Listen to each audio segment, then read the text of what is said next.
Assalamualaikum warahmatullahi wabarakatuh. Hello everyone, we are Team A. Today we will present part of speech.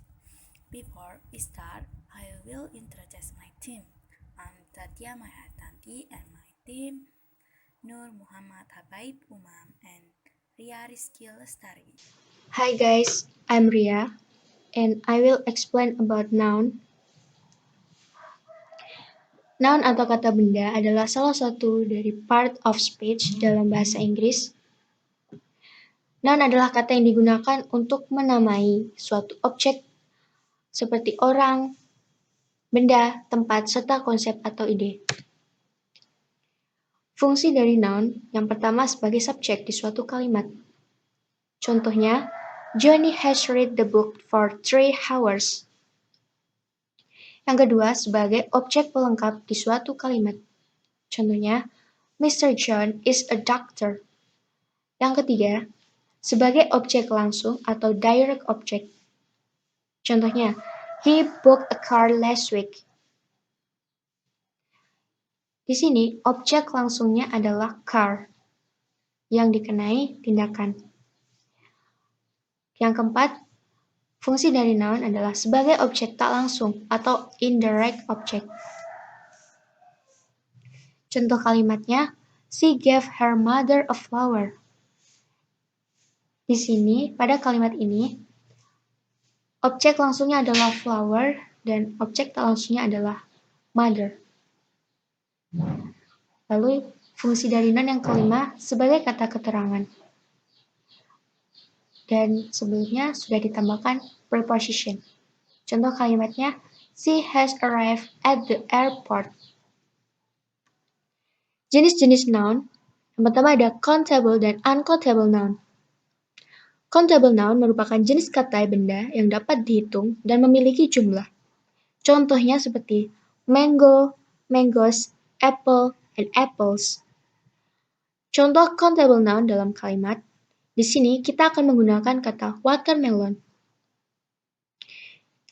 My mother buys some watermelon in the market.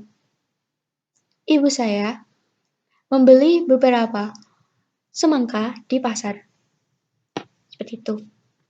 Kemudian, uncountable noun. Uncountable noun merupakan jenis kata benda yang tidak dapat dihitung jumlahnya, kecuali menggunakan media. Contohnya seperti sugar, oil, water, and sand. Jika menggunakan media, maka uncountable noun dapat dihitung. Contohnya seperti a spoon of sugar, sesendok gula. Contoh uncountable noun dalam kalimat, kita akan menggunakan kata sugar. I need a little sugar into my coffee. Aku membutuhkan sedikit gula di kopiku. Proper noun dan common noun. Proper noun merupakan jenis kata benda yang dalam penggolongannya sangat spesifik. Biasanya menggunakan huruf kapital pada huruf awalnya. Contohnya seperti Gramedia, Jakarta, Yogyakarta, Indonesia. Common noun merupakan jenis kata benda yang penggolongannya sangat umum atau secara umum. Contohnya seperti city, shop, market, town. Contoh proper noun dan common noun dalam kalimat. Untuk contoh proper noun, I live in Jakarta now. Untuk contoh common noun, do you love this city? Abstract noun dan concrete noun. Abstract noun merupakan kata benda yang tidak dapat diamati dengan panca indera. Contohnya seperti love, hate, feel, idea.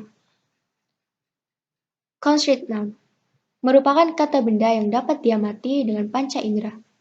Contohnya seperti book, school, house, breed, people. Contoh abstract noun dan concrete noun dalam kalimat. Untuk contoh abstract noun dalam kalimat, many people say that love is blind. Contoh concrete noun dalam kalimat,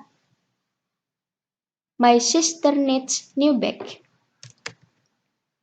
Yang terakhir dari jenis-jenis noun adalah collective noun. Collective noun merupakan kata benda yang terdiri dari nama kelompok, contohnya class, team, pair. Contoh collective noun dalam kalimat, I like this football team. Baik, selanjutnya ada pronoun.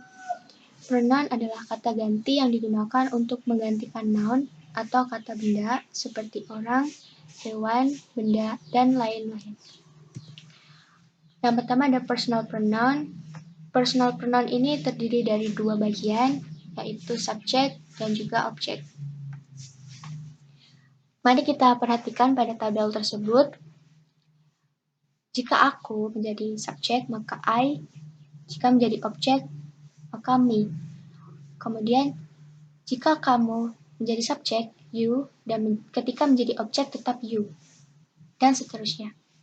Contoh kalimatnya ada I love him. Kata yang berwarna merah adalah subjek, dan kata yang berwarna biru adalah objek.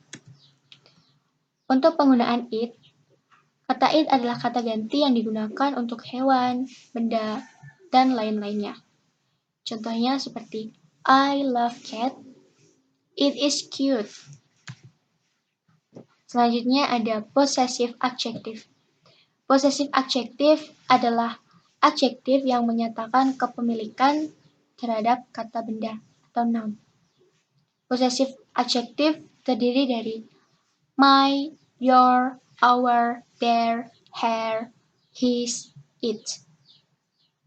Possessive adjective diikuti noun. Contohnya seperti my book, your book. Selanjutnya ada possessive pronoun. Possessive pronoun adalah kata ganti yang berfungsi untuk menunjukkan kepemilikan. Possessive pronoun terdiri dari mine, yours, ours, theirs, hers, his. Contoh dari possessive adjective, it is my book. Contoh dari possessive pronoun, it is mine. Jadi, perbedaan dari possessive adjective dan possessive pronoun, jika possessive adjective selalu diikuti dengan benda, namun jika possessive pronoun tidak perlu menyebutkan bendanya lagi. Kemudian ada reflexive pronoun. Reflexive pronoun adalah kata ganti yang digunakan untuk menyatakan bahwa subjek menerima aksi dari verb pada suatu kalimat. Reflexive pronoun terdiri dari myself, ourself, themselves, herself, himself, dan itself. Contoh kalimat dari reflexive pronoun adalah I see myself in the mirror. Aku melihat diriku sendiri di kaca. Verb. A verb is an action word. It shows the action in the sentence. Jenis kata kerja atau verb. 1. Yaitu regular verb. Kata kerja beraturan. Kata kerja yang membentuk participle masa lalu mereka dengan di atau it verbal biasa. Kata kerja ini tidak mengalami perubahan substansi saat mengganti bentuk antara bentuk kata. Jika kata kerja berakhir dengan vokal, hanya d ditambahkan, dan jika kata kerja diakhiri dengan konsonan e ditambahkan. Sebagai contoh, scared, dan seterusnya. Contoh kalimat yaitu yesterday I studied with Wira. Kemarin aku belajar bersama Wira. He walked on Soemantri Bojonegoro Street last night. Dia berjalan di jalan Soemantri Bojonegoro tadi malam. Yang kedua yaitu irregular verbs, kata kerja tak beraturan. Jika regular verbs adalah kata kerja yang membentuk participle masa lalu mereka dengan d atau ed verba biasa, kata kerja ini tidak mengalami perubahan substansi saat mengganti bentuk antara bentuk kata. Irregular verbs adalah kata kerja tak beraturan, merupakan kata kerja yang tidak bisa kita prediksi perubahannya. Sebagai contoh, present tense go, past tense went, buy, bought, run. Contoh kalimat yaitu she bought new dressed yesterday. Dia membeli pakaian baru kemarin. Tommy drew apple tree. Tommy menggambar pohon apel. Yang ketiga yaitu lexical verbs, kata kerja utama. Kata kerja utama atau main verbs juga disebut lexical verb.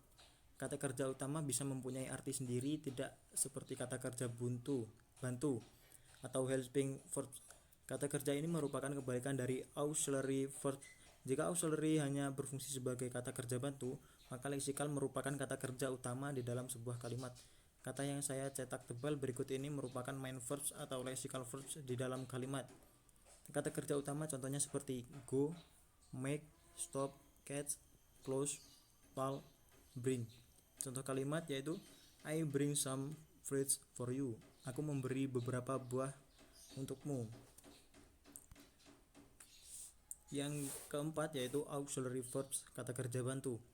Auxiliary verbs adalah kata kerja yang muncul sebelum main verb di dalam suatu kalimat untuk memodifikasi makna dari kata kerja utama tersebut.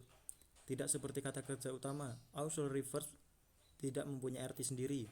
Kata kerja pembantu ini terdiri dari primary, be, do, have, dan modal auxiliary verbs yaitu can, could, might, will, would, shall, should, must, talk. Contoh kalimat yaitu she can speak Mandarin. Dia bisa berbicara bahasa Mandarin. Yang kelima yaitu dynamic verbs, kata kerja dinamis. Dynamic adalah kata sifat yang berarti sesuatu yang bergerak atau yang berubah. Dalam bahasa Inggris, dynamic verbs, kata kerja yang dinamis atau yang berubah, berarti menggambarkan tindakan. Dynamic verbs adalah action verbs. Jadi dynamic verbs adalah kata kerja yang menunjukkan tindakan, lanjutan, atau progresif pada bagian dari subjek. Contoh kata kerja dinamis seperti swim, jump, wash, swing, write, open. Contoh kalimat she wrote on my notebook. Dia menulis di buku catatanku. He opened the door. Dia membuka pintu. Contoh dari dynamic verbs di kalimat ini adalah write, open. 6 yaitu stative verbs, kata kerja statis. Dalam bahasa Inggris, tata bahasa yang stative verbs berarti bahwa verba menggambarkan keadaan daripada tindakan. Stative verbs kadang dikenal dengan state verbs. Stative verbs merupakan kata kerja yang menandakan suatu situasi, keadaan atau kondisi. Contohnya seperti own, become, seem, want, love, hate, like, dislike, agree. Contoh kalimat Tanya agree with what Fanny said. Tanya setuju dengan yang telah dikatakan Fanny. Dalam kalimat ini yaitu berupa agree. Yang ketujuh yaitu transitive verbs. Transitive verbs adalah verba yang mengambil satu atau lebih objek atau kata kerja ini memerlukan objek untuk melengkapi pengertiannya. Dengan kata lain, kata kerja ini tidak dapat berdiri sendiri tanpa noun, kata benda, atau pronoun, kata ganti, sebagai objek. Ini kontras dengan verba intransitif yang tidak memiliki objek. Contoh kata kerja transitif seperti ask, bring, buy, clean, explain, learn, paint, sell. Seperti contoh yaitu Phoebe buy milk in the market. Phoebe membeli susu di pasar. She bring my bag. Dia membawa tasku. Intransitive verbs. Intransitive verbs adalah kata kerja yang tidak memerlukan objek dan kata kerjanya selalu membentuk kata kerja aktif. Hal itu disebabkan karena sudah dapat dipahami dengan sempurna makna kalimat tersebut. Kata-kata kerja yang termasuk intransitive verbs adalah shine, come, sit, boil, sleep, fall, cry. Contoh kalimatnya yaitu Tony moved the chair. Tony memindahkan kursi. My brother is sleeping. Kakakku sedang tidur. Is sleeping di sini yaitu contoh dari intransitive verbs. Demikian tadi penjelasan tentang jenis verbs kata kerja yang terbagi menjadi 8 jenis yaitu regular verbs, kata kerja beraturan, irregular verbs, kata kerja tak beraturan, lexical verbs yaitu kata kerja utama, auxiliary verbs, kata kerja bantu, dynamic verbs, kata kerja dinamis, stative verbs, kata kerja statis, transitive verbs, dan intransitive verbs. Selanjutnya di sini saya akan menjelaskan tentang adjektif. Apakah yang dimaksud dengan adjektif? Secara sederhana, adjektif itu adalah kata sifat yang berfungsi untuk menjelaskan noun atau kata benda. Selanjutnya ada bentuk-bentuk adjektif, yaitu ada 6. Yang pertama, proper adjective, yaitu kata sifat yang melukiskan suatu benda dengan suatu kata benda atau nama diri tertentu. Proper adjective harus dimulai dengan huruf besar. Contohnya, Indonesian are very friendly. Orang Indonesia itu sangat ramah. Yang selanjutnya ada descriptive adjective, yaitu kata sifat yang menjelaskan suatu bentuk atau sifat seseorang, hewan maupun benda.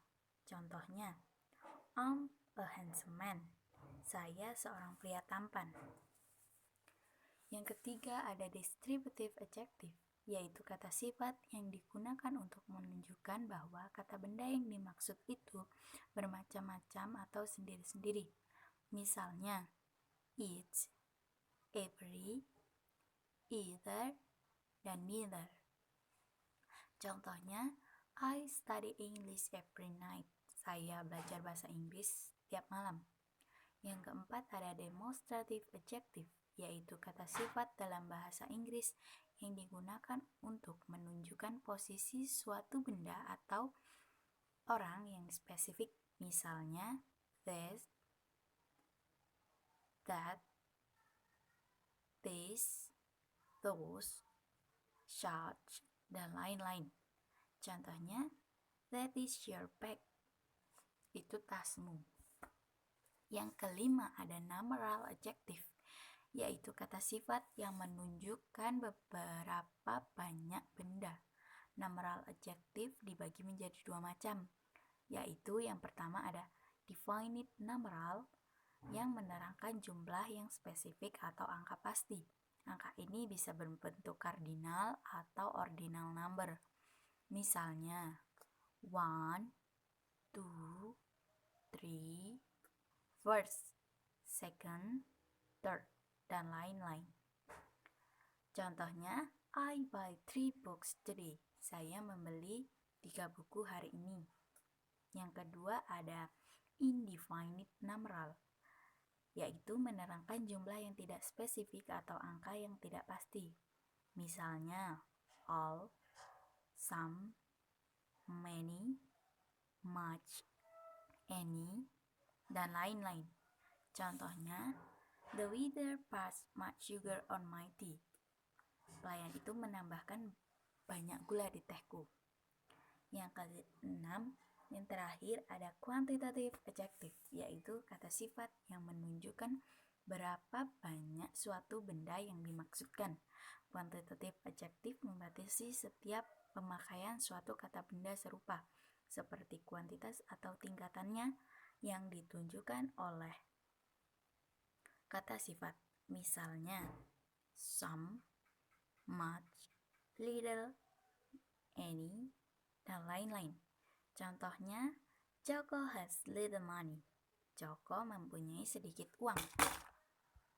Okay, I think enough. Thanks for your nice attention and I close. Wassalamualaikum warahmatullahi wabarakatuh. See you.